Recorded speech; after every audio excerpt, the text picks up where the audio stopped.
Voilà. Match nul, il fallait bien que la série elle s'arrête à un moment donné. Bon, de toute façon, honnêtement, au vu de la première mi-temps, les gars, on mérite pas de gagner. On mérite pas de gagner, il faut être clair, il faut dire les choses. On a fait une première mi-temps où on n'a pas existé. Après, bon, en deuxième mi-temps, on a relevé la tête. Souligne le match de Sanchez, qui a été exceptionnel. Il a été vraiment exceptionnel. Et voilà, tu repars avec un point. Bon, après, tu te fais voler le penalty parce qu'il y a penalty de 200 fois sur Kolasinac. Donc, t'aurais pu gagner 2-1. Mais bon, première mi-temps, voilà, ça. Première mi-temps, tu as pris l'eau. Tu dois rentrer à la mi-temps avec 3-0. Tu prends que 1-0. Heureusement, Blanco, il sauve. Il nous sauve. Et voilà. On peut s'en prendre qu'à nous-mêmes. On peut s'en prendre qu'à nous-mêmes. Après, voilà, je vais faire un aparté. Les gars, honnêtement, Tavares, j'arrive plus. Wallah, j'arrive plus. J'arrive plus. Je vous l'ai dit déjà dans le débrief la dernière fois. Ce mec-là, en fait, il joue pour lui, en fait. En fait, il croit qu'il est seul sur le terrain. Combien de fois Sanchez, il a envie de l'insulter sa mère, mais il le fait pas. Combien de fois, mais combien de fois. Franchement, je serais sur le terrain, je pense que je me bats avec lui. La vérité, à un moment donné, je mets une pêche ou un dort, tu as vu, et c'est fini. C'est trop, c'est trop, c'est trop. Oh, il a frappé plus qu'un attaquant. Plus qu'un attaquant, il a frappé. Et en plus, pas des frappes qui sont dangereuses, tu vois. À la limite, c'est des frappes où t'as vu, il faut aller, le gardien tac, ou poteau, ou t'as pas de chance. Il a mis 45 frappes, les 45, le gardien les a pris comme ça. Il a pris comme ça. Remis sur le but où c'est Nubel qui se trouve, c'est même pas sa frappe qui est dangereuse, c'est lui, c'est le gardien qui se trouve. Mais à un moment donné, il faut arrêter. Il y a un moment donné, il faut arrêter. Sanchez, il est 40 fois dans la surface tout seul et il lui donne pas le ballon. Il lui donne pas le ballon, il frappe, surtout pour faire une frappe de merde. Donc moi, je vous dis la vérité, les gars. Honnêtement, mon ressenti sur ça, sur Tavares, dans les gros matchs, enfin, c'était un gros match là, mais dans les gros matchs contre Paris, par exemple, je sais pas si tu vas le mettre. Hein. Je sais pas si tu vas le mettre. Parce que il défend pas. Déjà, il défend pas. Donc, sache qu'il ne défendra pas. Contre Paris, encore moins. Et offensivement, honnêtement, il apporte pas autant que ça. Il apporte pas autant que ça. Il a marqué des buts, certes. Mais il a 0 passe décisive.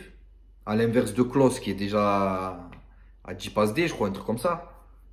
Et donc, pour notre jeu à nous, des pistons, c'est plus, je préfère un mec qui met des bons centres et qui fait des passes décisives plutôt qu'un mec qui marque 5 buts mais qui fait pas une passe dans la saison. Honnêtement, je me pose la question et répondez-moi en commentaire. J'ai eu le débat avec mon cousin. Je me pose la question de ne pas mettre Kolasinac à gauche. Hein, et Balerdi dans l'axe, hein, la vérité. Parce que honnêtement, il nous sert à rien. Il nous sert à rien. Encore aujourd'hui, là, il a servi à rien. Au contraire, je te dis, tu as perdu le match offensivement.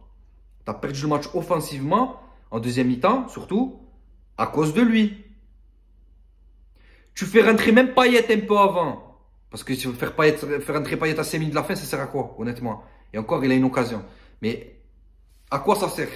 La vérité. À quoi ça sert de faire rentrer à 5 minutes de la fin? Fais-le rentrer au moins quart d'heure, 20 minutes. Tu vois bien que Malinowski n'arrive pas à avancer. Fais des changements. Fais rentrer Payet. T'as que lui en plus sur le banc offensivement à l'heure actuelle. Vivement la semaine prochaine que Unai là, il rentre dans le groupe. Et en espérant que Klose il soit remis de sa blessure parce que ça commence à faire beaucoup là. Et voilà, hein, dans les gros matchs, on espère qu'on va avoir l'effectif au complet contre Paris, contre Nice. Bon, Nice non parce que Bailly ne sera pas là. Mais voilà, franchement, je suis dégoûté, les gars. Je suis dégoûté parce que là, ça fait match nul. On aurait pu passer deuxième, seul deuxième au goal average. Et il faut qu'on fasse match nul. Bon, on n'est pas décroché parce qu'on a fait match nul et ils ont fait match nul. Mais bon, on aurait pu passer deuxième et mettre la pression à Paris et revenir à 2 points de Paris. Ben non, à domicile, tu vas faire un match nul contre Monaco. Et... Je suis dégoûté, la vérité, je suis dégoûté. Franchement, je suis dégoûté parce que je m'attendais vraiment pas à ce match-là de la part de l'OM. Surtout cette première mi-temps-là. Alors, je peux cautionner qu'il y a de la fatigue. On a joué beaucoup de matchs, on a enchaîné. Mais franchement, la vérité, honnêtement, les frères,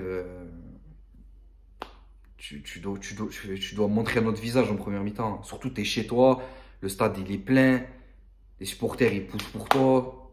Je sais pas, fais quelque chose. Après, à la barre de Balerdi, là aussi, on aurait pu.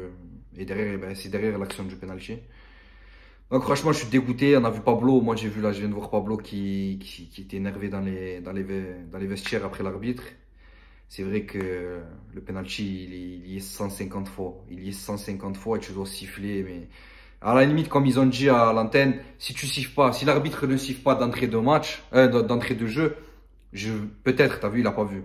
Mais la VAR, elle doit le voir, ça. La VAR, elle doit le voir. On lui a pris la cheville là, frère. Là, il lui a pris la cheville là, frère. Là. C'est grave. C'est grave. À ce niveau-là, c'est grave. Et c'est comme contre Paris, c'est des petits détails qui font que, ben voilà, tu n'arrives pas à faire la différence parce que, tu vois. Bref, en tout cas, je sais pas ce que vous avez pensé du match, dites-moi en commentaire, mais franchement, je suis dégoûté. Et honnêtement, j'espère qu'on va vite relever la tête la semaine prochaine à Nantes. Et qu'on va gagner là-bas parce que sinon j'ai pas envie de laisser de l'avance à Lens. Hein. Voilà. Voilà, famille, en tout cas, passez un bon week-end et je vous dis à la semaine prochaine. Ciao, ciao.